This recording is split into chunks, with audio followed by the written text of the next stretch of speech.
नमस्कार, सुप्रभात। स्वागत एक बार पुनः आप सभी का सब रंग कार्यक्रम में। मित्रों, एक सूत्र वाक्य हम अपने जीवन के लिए बना लें तो सचमुच जीवन आनंद से भरपूर हो जाएगा। और वो सूत्र वाक्य है, I am born to give. मैं देने के लिए पैदा हुआ हूँ।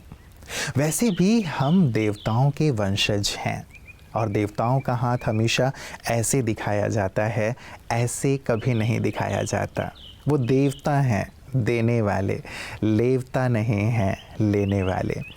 और आज हर एक व्यक्ति लेने की ही कामना करता है कि कोई मुझे प्यार दे, सम्मान दे, ये दे, वो दे।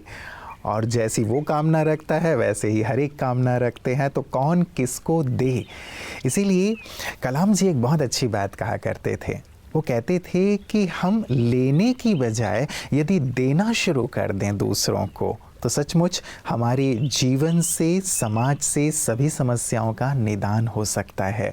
लेना लेना लेना यही कामना समस्याओं को जन्म दे रहा है, असंतुष्टि को जन्म दे रहा है। तो मित्रों, कैसी भी परिस्थिति हो, मुझे देना है, लेने की कामना नहीं रखनी है। बहुत ही गहरी धारणा हमारे जीवन की हो सकती है जो हमें शिखर की ओर ले चलने में मददगार साबित होगी।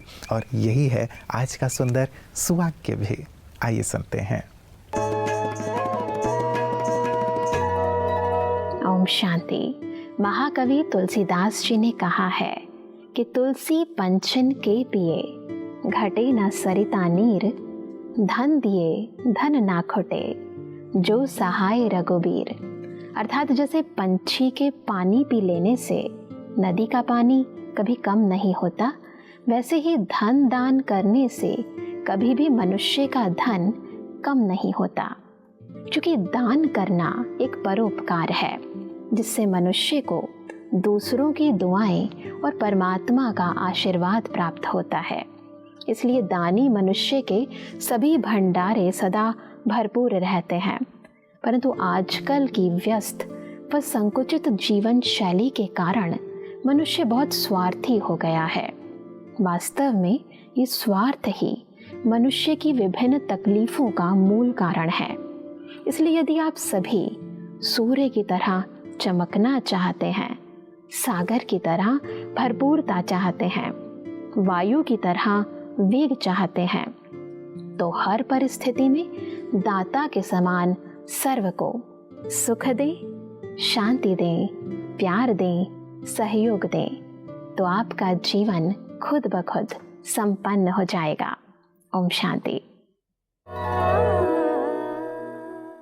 पुराने ज़माने में आपको याद होगा जो कैसेट का ज़माना था, टेप रिकॉर्डर का, तो जब हमें किसी कैसेट को इरेज करके नई चीज़ भरनी होती थी तो दो बटन दबाते थे। एक बटन होता था उसे डिलीट करने वाला और दूसरा बटन होता था नई फीडिंग करने वाला।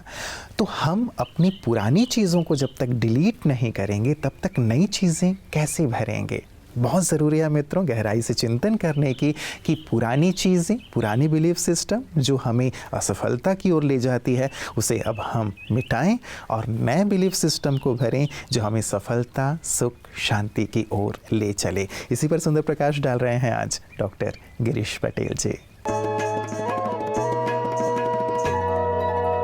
आपने भी ये सुना होगा कि जो कुछ भी आप चाहते हैं वो आपके सबकॉन्शियस में इम्प्लांट करिए।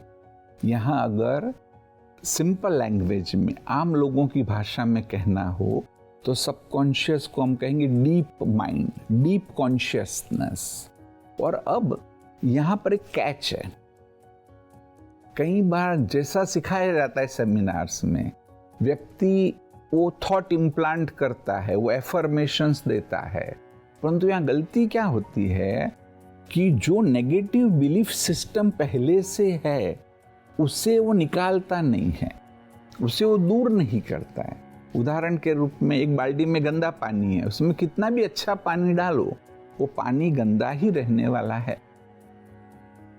माइंड में तो बहुत बड़ा एक जटिलता है, कॉम्प्लिकेशन हो सकता है। क्या कि समझो आपके अंदर एक नेगेटिव बिलीफ है, कोई भी आपने पॉजिटिव बिलीफ को डालने की कोशिश की और पहली वाली को दूर नहीं किया, पहली वाली भी वहीं पर है, तो फिर तो दोनों के बीच में लड़ाई होगी और बहुत बड़ी समस्या हो सकती है कि जो पहली वाली नेगेटिव है वो तो पहले से ही है, वो तो स्ट्रांग है, वो इसको उल्टा डिस्ट्रॉय कर देगी। जैसे कंप्यूटर में वायरस लगा, वो कैसे डिस्ट्रॉय करता है सारे प्रोग्राम को। तो इसलिए यह याद रखिए, वो टेक्निक ठीक है, परंतु आपको डीप कॉन्शियस में कोई बिलीफ सिस्टम को डालना है तो पहले ये फाइंड आउट करो कि मेरी पुरानी नेगेटिव क्या है और उसको दूर करिए। एक बार उसको आपने दूर किया, फिर आप पॉजिटिव को डाल सकते हैं।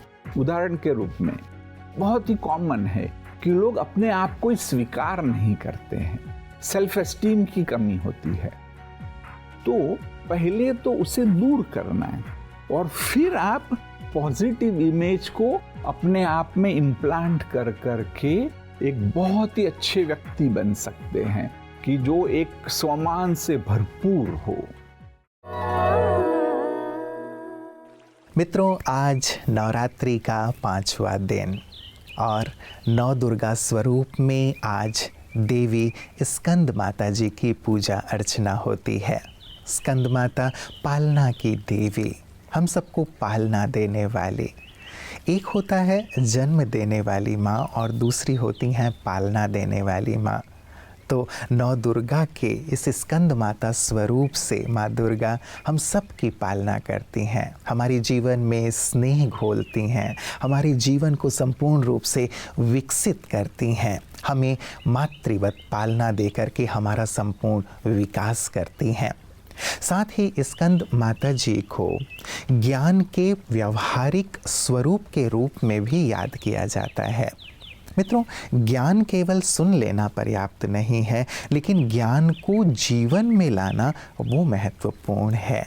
हम भी जो सुंदर ज्ञान सुनते हैं उसे व्यवहार में लाएं, जीवन में लाएं, इसकी प्रेरणा स्कंद माता हमें प्रदान करती हैं।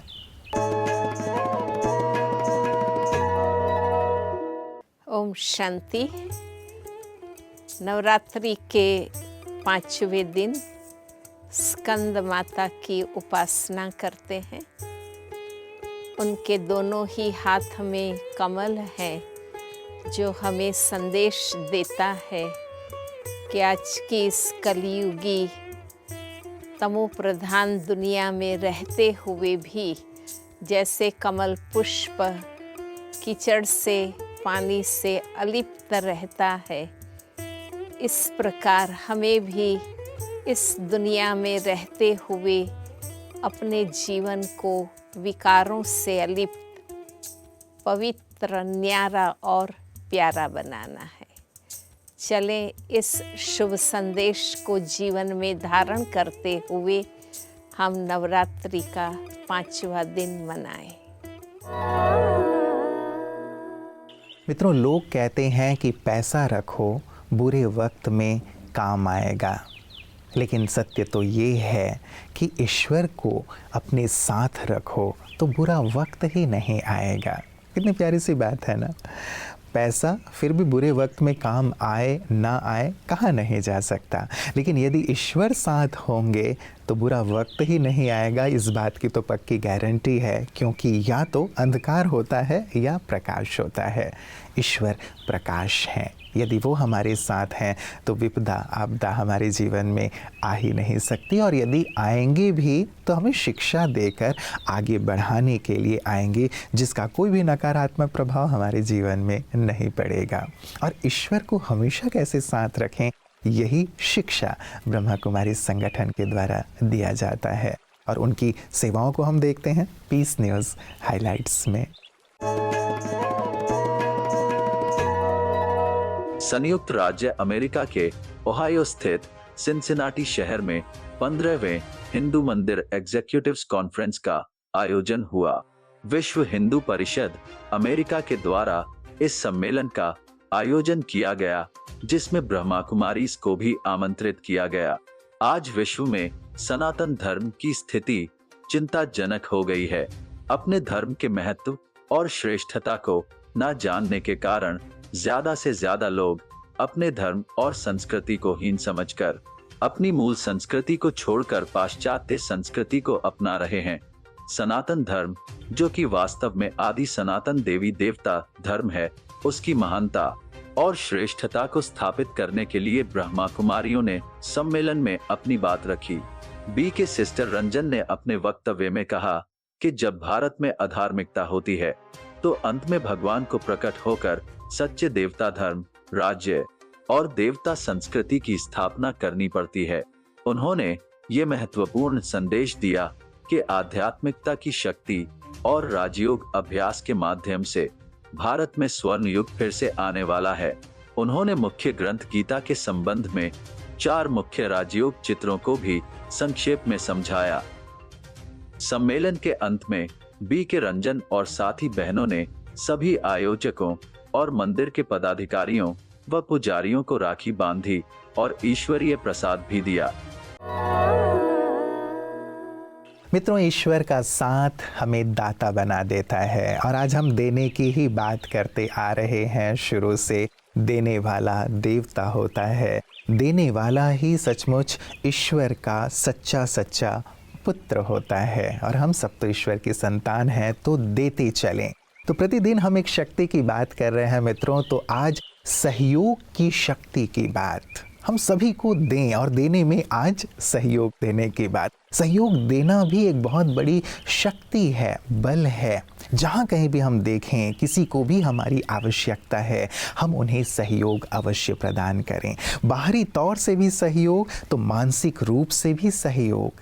कई लोग बहुत असहाय हैं, असमर्थ हैं, दुखी हैं, पीड़ित हैं, उन्हें हम अपने मन से अच्छे वाइब्रेशंस का सहयोग दें। यदि कोई दुख और गम में है, कोई निराश है, हम अपनी वाणी का सहयोग उसे प्रदान करें ताकि हमारे अच्छे शब्दों से उसमें बल भर जाए। कर्मों के माध्यम से भी हम सहयोग प्रदान करें और अपनी शक्तियों के वाइब्रेशन भी सारे संसार में फैलाएं। ये भी एक बहुत बड़ा सहयोग हमारा सारे विश्व को होगा। तो ज़रूर मित्रों, सहयोग की शक्ति को आज हम धारण करें, इसे अपने जीवन में शामिल करें और सदा सदा दूसरों को देते चलें। आप ऐसे बन जाएंगे जो लोग आपको आपके जाने के बाद भी याद करेंगे और यहाँ रहते हुए भी आपको देवता तुल्य पूजने लगेंगे। तो इस शक्ति को अपने जीवन में शामिल करते हुए आगे से आगे बढ़ें, यही हमारी मंगल कामना, शुभकामना है। नमस्कार, ओम शांति।